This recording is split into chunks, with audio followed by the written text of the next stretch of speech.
Good morning everyone. तो आज की इस वीडियो में हम बात करने वाले हैं हमारी कविता के बारे में, जो कि ब्रज की संध्या है। ठीक है। और इसके विषय में हमने इसके पहले वीडियो में हमने इसकी चर्चा की थी, जो कि इसके कवि परिचिति के रूप में था। ठीक है। इसके कवि हैं अयोध्या सिंह हरिओत जी जो हैं। ठीक है ना।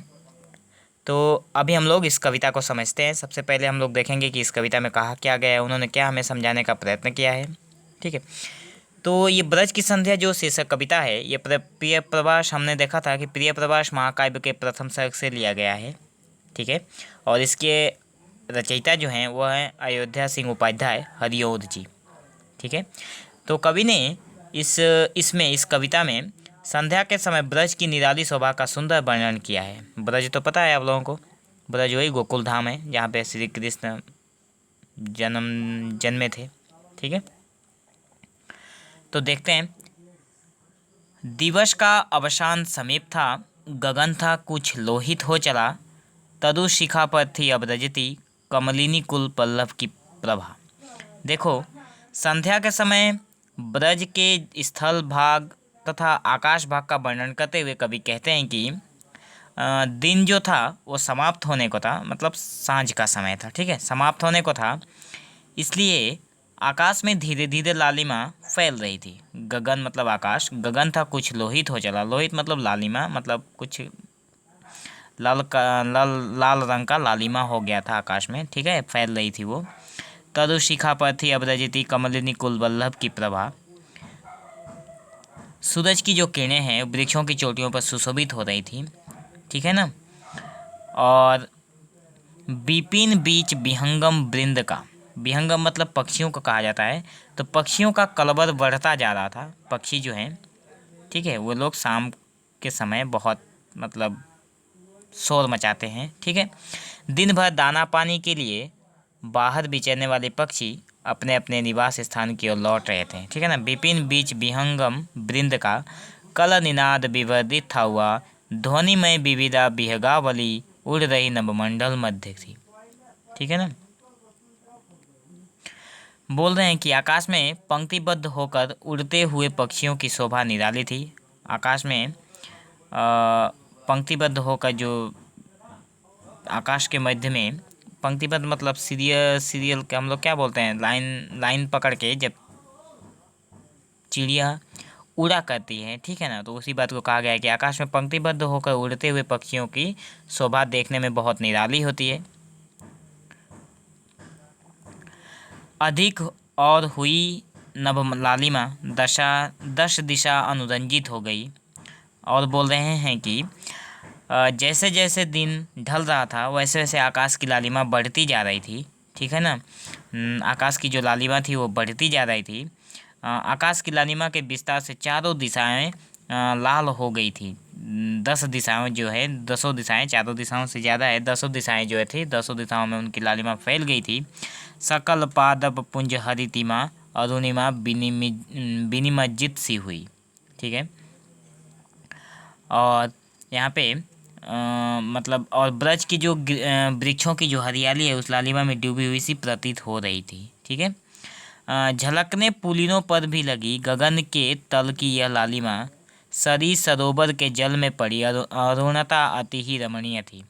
देखो, यहाँ पे और एक बात है कि उस प्रतीत हो रही थी, वृक्ष की चोटियों से हटकर सूर्य की जो लाल किरणें थे वो पर्वत की चोटियों पर चढ़ चुकी थी। ठीक है। अरुणिमा यहाँ पे हम लोग देख सकते हैं कि गगन के तल की ये लालिमा, गगन की तल की जो लालिमा थी वो पर्वतों के सी चोटियों पर चढ़ चुकी थी। ठीक है।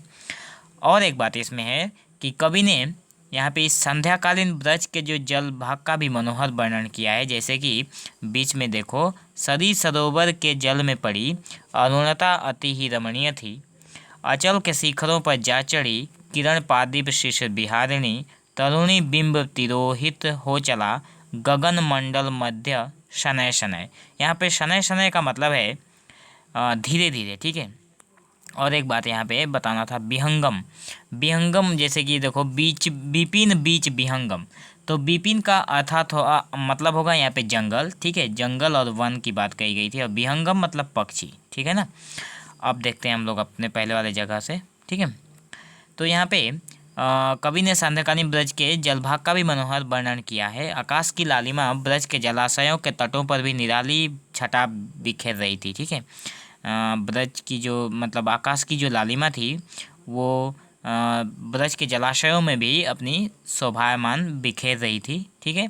नदियों, तालाबों, सरोवरों के जल में लालिमा युक्त आकाश का प्रतिबिंब अत्यंत रमणीय लग रहा था। आकाश का जो प्रतिबिंब जलाशय में दिख रहा था वो बहुत ही सुंदर लग रहा था, ठीक है, बहुत अति मनमोहक था, ठीक है। कवि कहते हैं कि सूर्य अस्त हो रहा था, ठीक है। सूर्य गगन मंडल मध्य शनय शनय अचल के शिखरों पर जा चढ़ी किरण पादप शीस बिहारिणी तरणी बिंब तिरोहित हो चला। कवि कहते हैं कि सूरज तो अस्त हो रहा था, इसलिए आकाश के मध्य भाग से उसका बिंब भी लुप्त हो रहा था। यहाँ पे गगन मंडल मध्य शनय शनय जो हो रहा है, धीरे धीरे आकाश के मध्य भाग से सूरज का जो बिंब था वो भी लुप्त हो रहा था। ठीक उसी समय ब्रज के वनों, उद्यानों एवं पर्वत की गुफाओं को झंकृत करते हुए गिरिधर श्री कृष्ण की जो यहाँ पे ये बातें कही गई देखेंगे। ध्वनिमय करके गिरी कंदरा, कंदरा मतलब गुफा, ठीक है, और गिरी मतलब पर्वत है। तो इसके ठीक उसी समय ब्रज का जो वन था, उसका जो उद्यान था, उसके जो पर्वत थे, उसकी जो गुफाएं थी, ठीक है, उसमें झंकृत होकर कलित कानन के निकुंज को इस उसमें मतलब झंकृत होना मतलब उसमें झंझन जैसे कुछ शब्द से लेकर झंकृत होने करती हुई गिरधर श्री कृष्ण की बांसुरी जो थी वो बज उठी। देखो यहाँ पे बज उठी मुरली इस काल की, कल ही, इस काल ही, ठीक है ना। यहीं पे श्री कृष्ण की जो बांसुरी थी वो बज उठी और तरणिजा तटराजित कुंज में। अब यहाँ पे ब्रज का सारा जो वातावरण था वो श्री कृष्ण की बंसुरी की मधुर ध्वनि से मुखरित हो गई, ठीक है ना।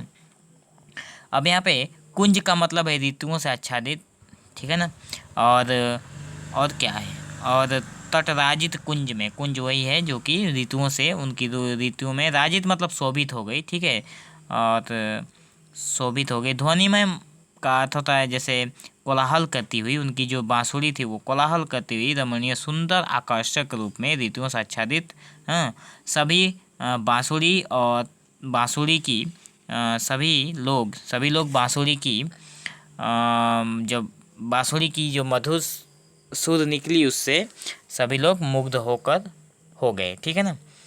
तो अब हम इसका अगर सारांश देखें तो सारांश में हम लोग बोल सकते हैं कि कहा जा सकता है कि कवि ने संध्याकालीन जो संध्या के समय या फिर संध्याकालीन ब्रज के जल, स्थल और आकाश, ये तीनों जल, स्थल और आकाश भाग में होने वाली प्राकृतिक और मनोरम शोभा का आकर्षक एवं मनोग्राही वर्णन प्रस्तुत किया है, ठीक है। तो इस पोएम में बस इतना ही था, ठीक है। आशा करता हूँ आप लोगों को ये पोएम अच्छे से समझ में आया होगा। फिर भी अगर कोई भी आप लोगों का प्रॉब्लम हो या फिर डाउट हो समझने में तो आप लोग कमेंट में ज़रूर पूछना, ठीक है। तो आज के वीडियो में बस इतना ही, अब मिलते हैं नेक्स्ट वीडियो में। तो thank you for watching this video, have an awesome day.